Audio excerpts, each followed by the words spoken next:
With the release of the PlayStation 4 and the Xbox One, the 8th generation of video games has finally arrived. However, history almost always tends to repeat itself, and if the future is going to be anything like this past generation, then one ugly fact is practically a given. There will be yet another console war. I'm sure even at this very moment people are already getting their panties in a bunch over which console is best, even though with the exception of the Wii U, the consoles aren't even a week old yet. I mean, give it some time, will you people? But I suppose this is to be expected of the internet these days, isn't it? But getting right to the point, console wars are pointless. They solve absolutely nothing and are just a waste of everyone's time and energy.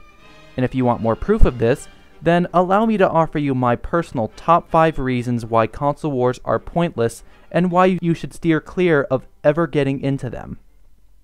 Number 5. Nobody wants to see this. If there's one thing I hate seeing in forums, message boards, and especially on YouTube comments, it's watching two idiots spitting venomous essays back and forth at each other filled with stats, sales figures, vulgar, and a shocking lack of punctuation about which console is better, why the other is inferior, or just why the opponent is a virgin man-child dwelling in his mother's basement. I think I speak for the vast majority of us when I say that no one wants to read this. Nobody wants to sit there and read 15 pages of watching two elitists bitching and screaming at each other, violently molesting the English language in the process, and going on and on and on and on about it, as if having the last word is the most sacred honor that man could possibly achieve in this lifetime. It's not. Nobody wants to read your argument. You're taking up comment space for someone who actually wants to contribute to the overall discussion, and it's sickening watching full-grown adults or preteens bickering like children on the internet. It's pathetic and unacceptable. Having a mature discussion is one thing, but sinking down to petty insults is completely different. It's funny how people act like they're so grown up playing M-rated games all the time, and yet they lose themselves in these silly little rage fests. If you see a comment that offends you, either grow up and ignore it and save yourself a lot of time and stress in the process, or if you absolutely have to reply angrily to this person, kindly get a room. Nobody else wants to see it. Number 4. It's always too early to tell. It astounds me that people are already coming to conclusions about which console will come out on top this generation and which ones will go under. This generation has barely even started, but at the same time this doesn't entirely surprise me. But the point I have to make here is that we can't possibly know yet what exactly this generation will give us. We don't know everything that will happen. You can spout statistics and facts and make educated guesses all you like, but at the end of the day, we don't know everything that will happen this generation. Not all the must-have games are here yet. Not all the boundaries in technological breakthroughs are explicitly being pushed, and surprises are surprises for a reason. So what I suggest is, instead of throwing all of your money at one console, forcing one specific company to shut up and take your money, let's all just sit down, shut up, and watch what happens. Because it's way too early to be deciding the winners and losers here. Number 3. Companies want your money, not your pride. I think the main reason people get into these heated discussions in the first place is because they feel some sense of sheer blind loyalty to their favorite company, and that if they don't call out the naysayers and defend their precious deity of a publisher, then some unimaginable, unspeakable horror awaits them. Not all people feel this way, of course, but some do, and these ones are typically the most vocal about it. I hate to break your hearts, people, I really do, but Nintendo, Sony, and Microsoft don't care about you that much. They really don't, and that's the harsh reality of it. I'll let you in on a little secret. These big guys are businesses. Businesses want to make money, and they'll do whatever it takes to get more and more money. One of their best strategies is to get on their consumers' good side, because if you like their company, then you're more likely to shell out more of your cash and encourage other people to do the same, which means even more money for them. Yay! It's all about the green stuff, people, and it always will be. They're not going to get upset, close up shop, and drop out of the console business just because people don't say nice things about them on the internet. If the outcry is overwhelmingly unanimous, like say with the Xbox One DRM policies controversy, then yeah, the company will address the issue. But it's not because they're offended. It's part of public relations. They want to reassure people that their business deserves your money. Nothing more than that.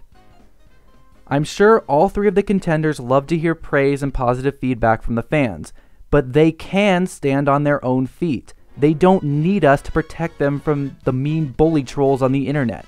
It's not our job, so don't act like it is unless you work for the company.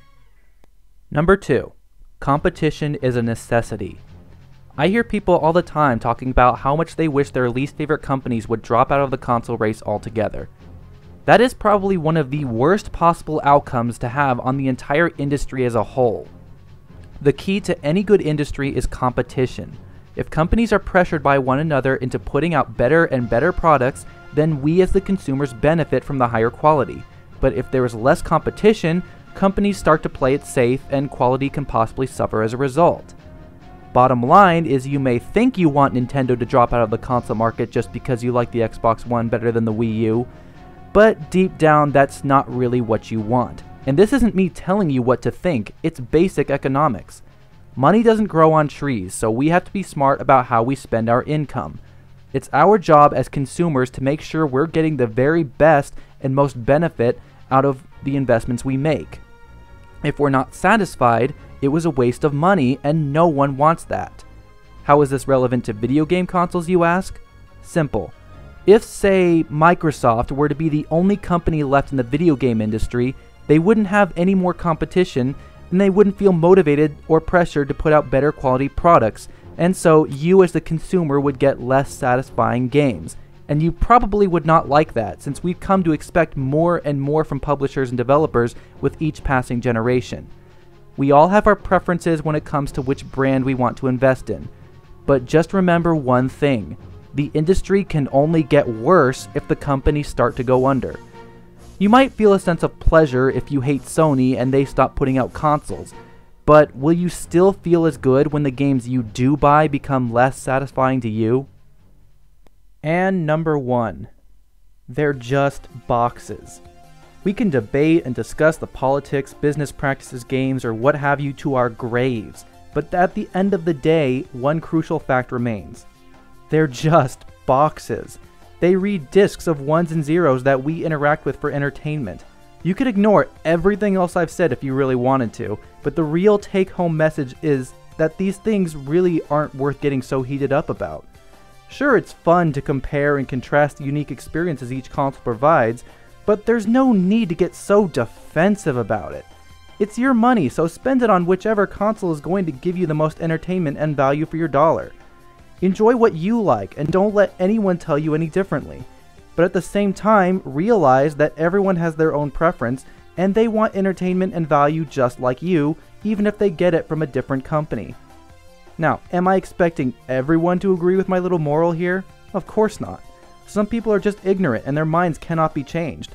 But if this video could reach out to at least some people, then I'd say I've done some good here today, and that's enough for me. So what are your reasons console wars are pointless? Or if you don't think they are, feel free to share your differing thoughts all the same. We may have aggressive tendencies as human beings, but that doesn't mean we always need to act on them.